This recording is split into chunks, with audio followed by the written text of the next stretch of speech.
आजमगढ़ जिले के अतरौलिया विधानसभा क्षेत्र के चतुरपुर मधाईपट्टी गांव, जहां एक ही परिवार के 5 लोग साहित्य लेखन से जुड़े हैं, जिसमें राजेंद्र त्रिपाठी राहगीर अब तक 500 से अधिक साहित्य की किताबें लिख चुके हैं।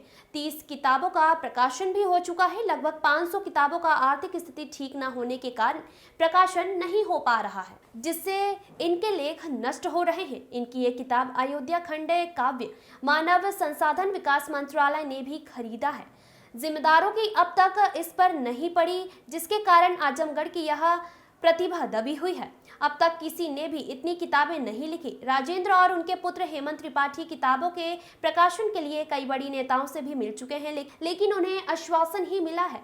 वह चाहते हैं कि सरकार उनकी मदद करे, किताबों का प्रकाशन कराए। राजेंद्र त्रिपाठी के ऊपर लखनऊ विश्वविद्यालय से पीएचडी भी हो चुके हैं। आजमगढ़ जिला जो साहित्य और शिक्षा के क्षेत्र में अपनी एक अलग पहचान रखता है, उस जिले में आज भी लोगों का अपेक्षा का शिकार होना पड़ रहा है। यहाँ के लोग करते तो बहुत कुछ है, लेकिन उनकी प्रतिभा उभर नहीं पाती है, जिसके कारण उन्हें राजनीतिक और सरकारी उपेक्षाओं का शिकार होना पड़ता है।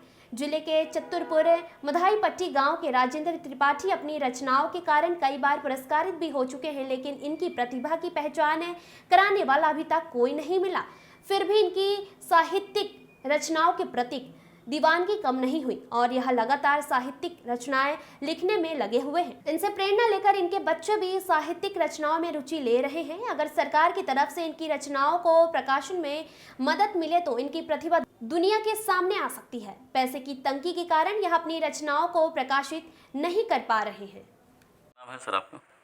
हमारा नाम है नागेंद्र प्रसाद त्रिपाठी। मैं राहगीर जी का भाई हूँ, छोटा भाई हूँ।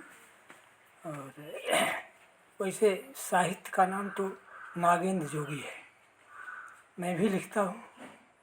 और राहगीर जी 653 किताबें लिखे हैं और वो समझिए कि इंटरमीडिएट से लिख रहे हैं।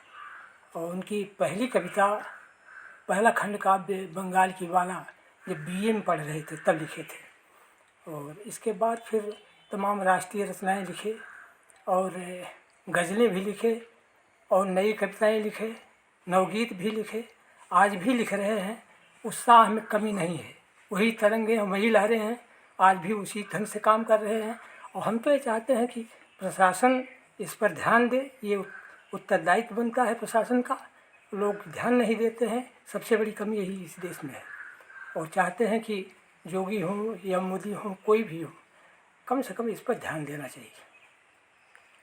हेमंत जी, आपके पिताजी ने इतनी पुस्तकें लिखी है, कुछ प्रकाशित भी नहीं है, क्या वजह रही कि अब तक कुछ प्रकाशन नहीं? देखिए, किताबें तो बहुत लिखा हमारे पिताजी ने, चूँकि स्वतंत्र साधना की इन्होंने और कुछ नहीं किया जीवन में। जब से पढ़ने के बाद जब से इन्होंने लिखना शुरू किया, केवल साहित्य में ही रमे रहे। और आज उसका परिणाम है कि 653 पुस्तकें हो चुकी हैं। शायद हिंदी साहित्य में एक रिकॉर्ड है, आने वाले समय में लोग याद करेंगे। वर्तमान में दिक्कत है कि इतनी किताबें हैं जो हम लोगों की बस की बात नहीं कि उसको छपवा सकें। या प्रेस अपना हो जाए या प्रशासन के माध्यम से, उद्योगपति के माध्यम से किसी तरह से प्रकाश में आए, ये बराबर प्रयास है। और एक किताबें आप देख ही रहे हैं, आपके सामने पांडुलिपियाँ रखी हुई हैं। और मुख्यमंत्री जब थे जोगी, उनसे मिले भी थे, आश्वासन दिए थे छपवाने के लिए, लेकिन फिर दोबारा मुलाकात नहीं हो पाई। यही थोड़ा सा विडम्बना है कि इस देश में राजनेता उन्हीं लोगों के पीछे जाते हैं जो राजनीति से जुड़े हुए होते हैं, जो मौलिकता से देश की रक्षा, देश को कुछ देना चाह रहे हैं, देश को कुछ अपनी प्रतिभा से आलोकित करना चाह रहे हैं। वहाँ सियासी लोग ध्यान नहीं देते हैं। कष्ट का विषय है।